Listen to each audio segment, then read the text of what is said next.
Have you ever gone into Walmart and you're like, why do they do what they do? Why do employees come up to you and ask about your service dog? Why do employees not do anything at all? I'm here to explain that.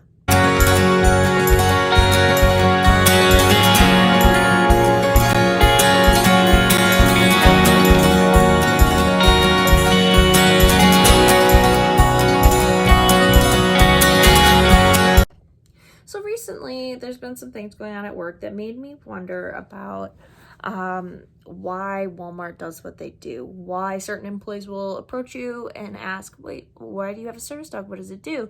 And other employees are just like hands off, not even going to interact, even if your dog's getting attacked.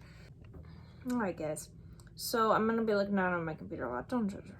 I'm reading. So basically, I want to explain to you guys what Walmart's policies are, because a lot of people don't really, they see it on the door and they go, great, service dog. But it doesn't really explain how Walmart employees are supposed to interact with you, the service dog handler. So I'm just going to read Walmart's policy for you. Now, I'm not taking advantage of company resources. This is public information. I will link it in the description below. Specifically, what I'm using is an investigation that was performed by the ADA against Walmart, and the Walmart policy is attached to it. And when I did check our company resources, it's the same policy. So this is available to the public. You're welcome to look at it. What is a service animal? So it explains the service animals are individually trained to work or perform tasks with people with disabilities. It's not always dog. Other animals may assist. Service animals come in all breeds and sizes and may be trained either by an organization or an individual with a disability and need not be certified or licensed. So far, so good. That sounds good. Service animals do not always have a harness, a sign, or a symbol indicating that they are service dogs. That's good. Although I've heard, specifically, I'm thinking Lexi Godbout's video where they went into Walmart without something on, and an employee approached them.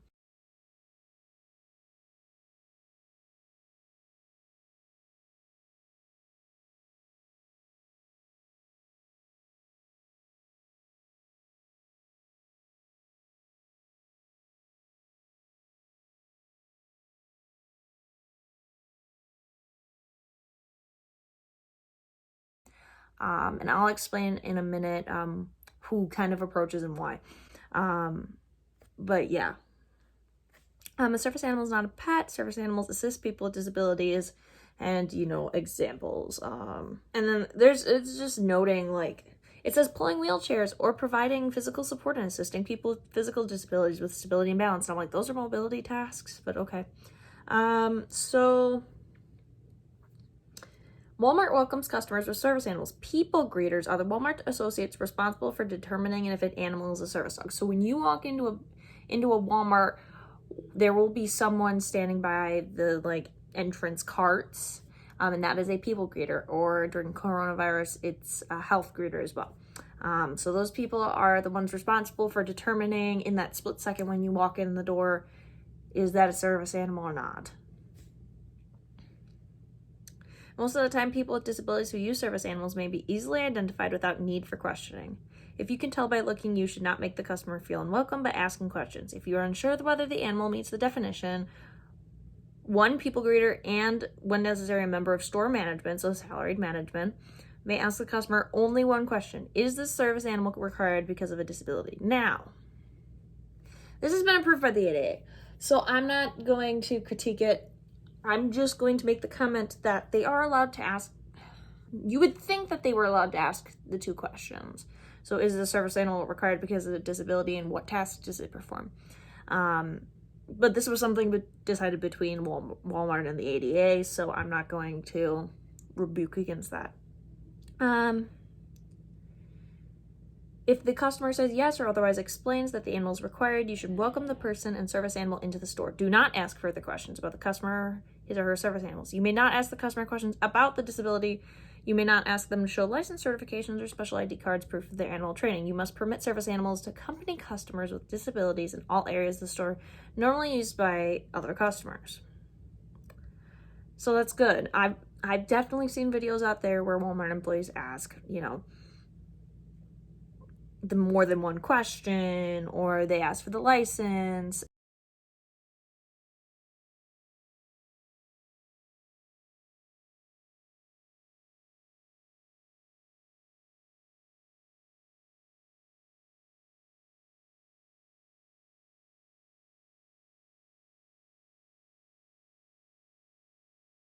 All associates' responsibilities. So this is what kind of bothers me, but once a customer with a service animal is past the people greeters and into the store, no associates may ask the customer any further questions about his or her service animals. You must permit the service animals to accompany customers to all areas of the store. This includes areas of the store that contain food. Treat them with the same respect and courtesy that all customers get. Service animals are not pets. Do not interfere with the work. If you have a concern about an animal in the store, contact a manager or assistant manager. Only a manager can make the decision to exclude a service animal, except in the unusual circumstance where the service animal's behavior requires immediate attention to prevent imminent injury to others and there's not enough time to contact a manager. Unusual circumstance. I think we all know what that means. And we've seen it. So basically what I'm learning as I'm on the job is I'm not allowed to approach people with pets or fake service dogs or ESAs. And I'm learning that lesson very hard. So in the event that a particular service animal's, so this is manager responsibilities. If the service animal is misbehaving, poses a direct threat to health or safety of others, it's out of control and the owner does not take action, or in the unlikely event that Walmart can demonstrate that a particular service animal's conduct fundamentally alters the nature of the store's business, Walmart has the right to exclude the animal from the store at that time. Barking is not a direct threat. And if the handler takes prompt, effective action to control the animal, there is no direct threat. Walmart will not exclude a particular service animal based on past experience with other animals or based on fear that it is not related to the service animal's actual behavior. It's case-by-case basis. In event Walmart excludes a service animal, it may not refuse service to the individual with a disability when he or she is not accompanied by that animal. So, and then they list the number, and saying that Walmart promptly investigates all complaints. So there's that. Now, what does that mean? It means that most people in videos that you see about Walmart, when it is about the entrance when it's like someone's entering or leaving the store, or it's in that front end area, that's going to be a people greeter, unless they specifically state in the video that they are the manager. So they're allowed to ask that one question, and that's it. So if someone says, yeah, my dog's a service dog, people greeters may not take a second to think twice unless they're actually aware of ADA and federal and state laws. If you see clips of people in stores where it's not exactly in the front end, that's going to be more of a manager. Now, if it's an employee, if you see videos with they're not identifying themselves, or they're in the middle of the store and an employee comes up to them, then that's not kosher. That means that either the associate did not have enough time to call the manager, or they chose not to. If you listen to me read all that, you also may have noticed that they have no policy regarding emotional support animals.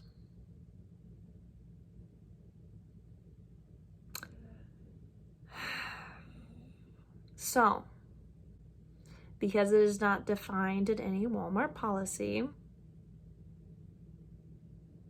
I've come to the conclusion that they consider emotional support animals service dogs.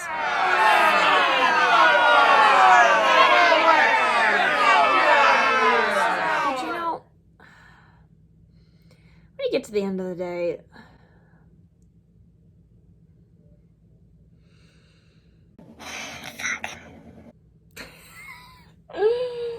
so yeah, ESAs are not mentioned anywhere in any Walmart policy except for this little handout that I have printed off like this that states,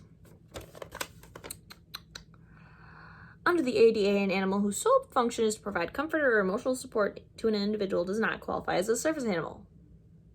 But doesn't mean that's a policy. This is a handout for people. It is not a corporate policy. So,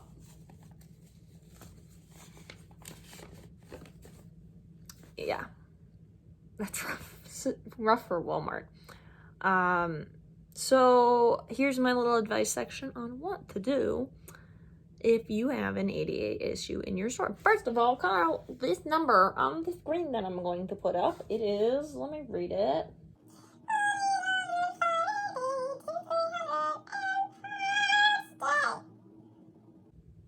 I didn't ask for the settlement agreement. I asked for attachment A. All right, the number is 1-800-963-8442. That is the ADA Walmart line for customers.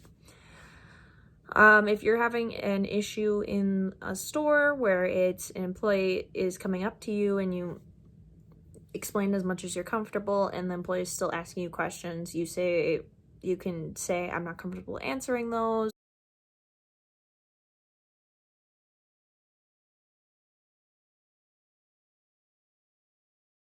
Or I'd like to speak to your manager. Very caring response, but the managers are the ones that are supposed to be talking about these things with customers. And then if you're still having issues, you're welcome to call the police. You're welcome to do whatever you want. You're in public property, you know? It's a personal choice. But you can call the Walmart ADA hotline afterwards and report the situation if you so choose, to help Walmart be able to help individuals with disabilities more effectively. Because basically, if you don't say anything about it, nothing gets done. You can also, if you're having issues with management, you can also request to talk to the store manager either during or after the situation. Hopefully store managers are around, but if they're not, you probably get a hold of them. Normally they post their phone numbers in the end, on like the walls and the entrances of the store, or our store has them by the cash registers, just a little picture frame with the phone number in it. So if you're having like a public access issue, I suppose you have every right to ask, like, are you a people greeter? Like, what is your role in the store? Just to confirm that, like, either a people greeter or an associate or a cashier, whatever the case may be. Now, this is not to say that any associate can't come up to you and note your dog's behavior. Because if your dog is freaking the fuck out, then that's on you. And if your dog's being attacked, do what you need to do to keep you and your dog safe. We all at Walmart care about everybody's safety, and just do what you need to do. Get a hold of a manager, whatever you can. Call the police if you need to. Just do what you need to do. But yeah, are you kind of surprised by the Walmart policy? If so, comment below, because I was definitely surprised. I've got a couple things that are going in the suggestion box myself, wherever that suggestion box may be. If you're interested, take a read on that settlement. It's actually really interesting. All right, guys, thank you so much for watching, and I'll see you whenever I decide to make next. Bye.